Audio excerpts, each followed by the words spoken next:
Hello there, it's me, Egil Thorsson, with... Bragi, Magnarsson, Viking storyteller. So what are you going to be talking about today then? Well, today it's another folktale day. Oh yes, it's either Tuesday or Thursday. Who knows? Could be one of those days. Uh-huh. Never know which one it could be. Now today we have another Italian folktale. Mamma mia. Ciao la bella. Pasta. Buongiorno.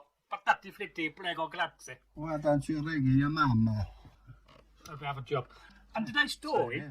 is called The Value of Good Clothes and is by Italio Calvino, who was a collector of Italian folk tales. We're telling this one together. These are often the best, I think. Well, And Eggle's doing the voices. So before we tell it, sit down, relax, with a nice drink, whether it be hot or whether it be cold. or something nice to eat while you're there as well. Or if you're an adult, a beer. Mm. Now, our story revolves around a man. His name is Gopher. Buongiorno, it's me, hello. He's a typical Italian man. You know, he's got a little bit of coin, a bit of wealth, and he lives in a nice farmstead with his parents, his mama and daddy. Hey mama, where's my shirt, eh? You wash it, you dyed it, eh? Where is my shirt? It's where I put it every time. You blind or something? Oh, I found it, okay. Well, Gopher, he was looking for some clothes to wear. It was morning, he just got up. Yep. He was tired, and he was about to have some breakfast. Well, what do we got for breakfast?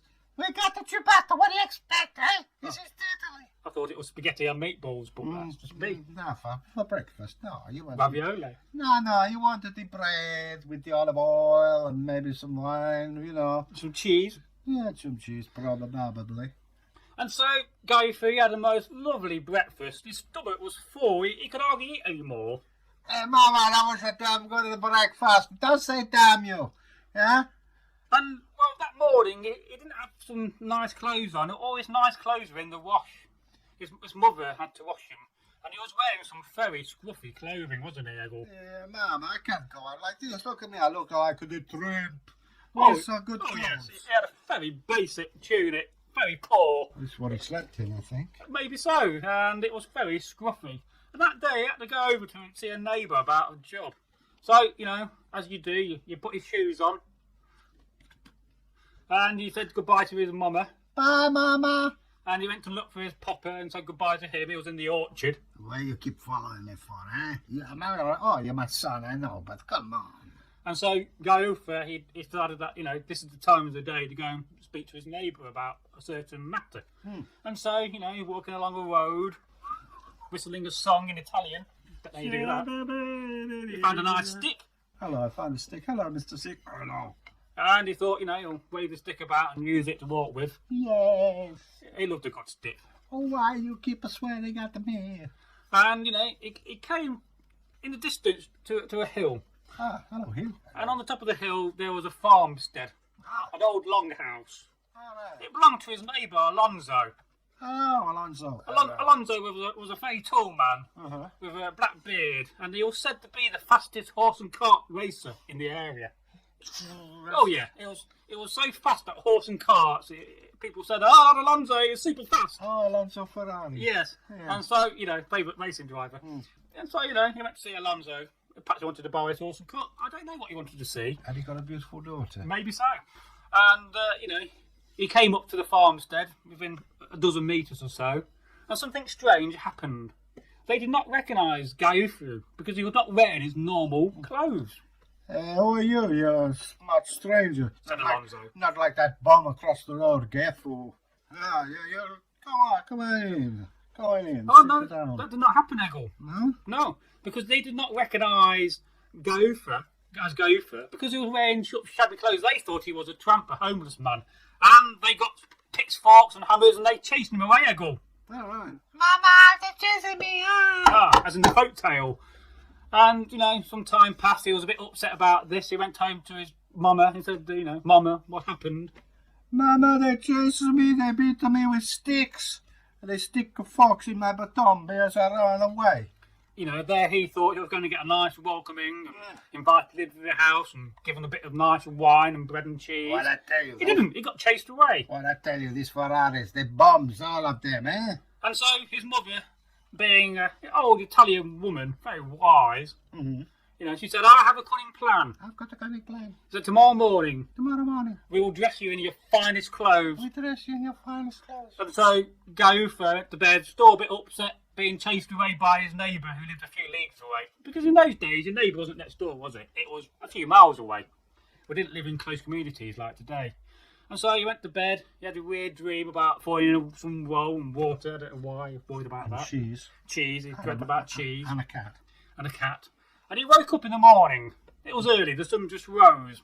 He was very tired. He did a big yawn. Bigger than that, but never mind. I can't do any more. My mouth ain't big enough. Oh, yes. You need a big mouth for a big yawn. Yeah. And so his mum said, hey, you know, I got you nice clothes. Hey, you bum, you get out of bed at long last. I got good clothes and a good breakfast. Come here, prego. And so he sat in his demi trunks on the pants. A pant for all season. Yes, Egil wears them. Oh. And, you know, he had a nice breakfast. This time he had some olives and bread, cheese and some bacon. Ooh. What a nice breakfast, followed by some porridge. Oh, God. Oh, yeah, Egil hates porridge, don't you, Egil? I like the oats, but I don't like And porridge. then his mother walked in using a walking stick. Hello, walking stick. And she said, I have brought you your finest of clothes. Whoa. She had washed them the day before. She's been to And she got out this most lovely tunic, like this one. Fine quality. been to Primarnio. Even embroidered. And she got these most lovely breeches. These lovely trousers, pants to you Pants guys. for all season. Indeed. Was it a demi-trunk? Yes, no, it was just normal Italian medieval pants. Come to grief, you see. And, you know, he had the most finest of clothes on. He had a fine woolen hat and an embroidered cloak. And on his arms was silver and gold. And then he said, nah, his mother said, you must now go to our neighbour now. Has he got a pretty daughter? The same one. Yeah. Remember from earlier? The old Ferraris. Yeah, Alonso. So, again, he sat along off on the road. He said goodbye to his mother first. Mama, go away. And then he went to say goodbye to his papa. He was very polite, was Gauther. Are you still here? Okay, clear off. Going far. And then he started walking along the road to the same longhouse. Doopy doopy doopy doopy boop boo. Doop-a-doop-a-doop-doop-doo. Etc. Yeah. So there you go. Mm. He walked along. He came to the bridge again. There was old Jim. What's the Italian name for Jim? Jimmo. I don't know. There's old Jim. Jim. You know, About hey, Jim. 5 E's in it. Jim. Yeah. You know, as he walked along, Jim fell off the bridge, of course. He fell in the water. Again. Oh, poor Jim. Keeps falling in the water, doesn't he? Thank you, Spike, for that And one. old Gauther came to the same place. There was a hill with the longhouse where the day before he was chased away. And he started walking up with his finery, his fine tunic and his fine trousers, his lovely woolen hat, and the most superb cloak you have ever seen, Egil. Wow. And what do you think happened? Do you think they chased him away again? Well, I know the story. No, they didn't. No, Who is this flash key to come up, eh? said Alonso. Yeah. Hey, get my daughter. Dust her off. They look wealthy. Okay. And so they put out a big feast and they welcomed Gauther. Welcome, you must come in. Come here. Come Sit here. on our long table. Yeah. Eat our wine. Well, drink our wine and eat our food. Eat our wine. Drink our food. Yes, You're crazy. crazy man. Crazy boy. Crazy times. Sit near the door. You smell. Okay. They didn't smell. He's got nice clothes on, Egil. Yeah, I know we did. Yeah. Did people smell in those days? That's a good point. Well, yes, they did, but everybody smelled the same, I Well, that's guess. fair enough then. Yeah. And so, you know, Gauther, he had a lovely meal and Steak. he managed to get his business sorted with Alonso, the superb cart driver. Horse and cart. Meow. You know. Yeah. He's called nicknamed the cat because when he drove his truck, he drove his chariot, it went meow. Oh, very fast, was it? Yeah. Yes, and there you go. That is an Italian folk tale told together. We didn't rehearse this, we just read it. As if you couldn't guess. Oh, yes. But I think the fact that we don't rehearse is better because it's raw, it's natural. We're more funnier. I don't think it'd be so funny if we rehearse things. Well, there's rehearsal. You can rehearse too much. You can. Yeah. Do you want to do it again? Yeah. It's a spittoon. Yeah, it's Sonny. No, I mean, Was it Spit the Dog? Did he come back? well, I remember when I worked for a certain company going around schools, and rehearsed spontaneity is so bad, it's unbelievable. Oh. And people see through it, they're not stupid. Yes. Okay, we read things through to get the gist of what's going on. And you ought to explain to people what you did in schools, because they may not understand and know your past. I used to go around, I've done several times, go around schools as part of the national curriculum, dressed as A Viking. a Viking with various artefacts. I'd spend the whole day there talking about Vikings, where they came from, why they're dressed like they are, with various other bits, setting them artistic tasks and having a go at rowing a long ship, pretend long ship, which was very fun. Great thing to do on a wet day. And a tip for you, always have a drawer. It saves a lot of anxiety and problems. And yeah, you know, times have changed. Always now. have a what? Always have a drawer. A drawer, as Yeah. you put stuff in. No, a drawer as in nobody wins and nobody loses. Oh, right. Because 8-year-old children do get a little bit So stroppy. I had this image of you going around with this drawer for some reason. I don't know. Another 5 of them we could have had Dale Winton. You said that before, but you may struggle because Dale Winton's dead, Egil. Yeah, I know. That's what I mean.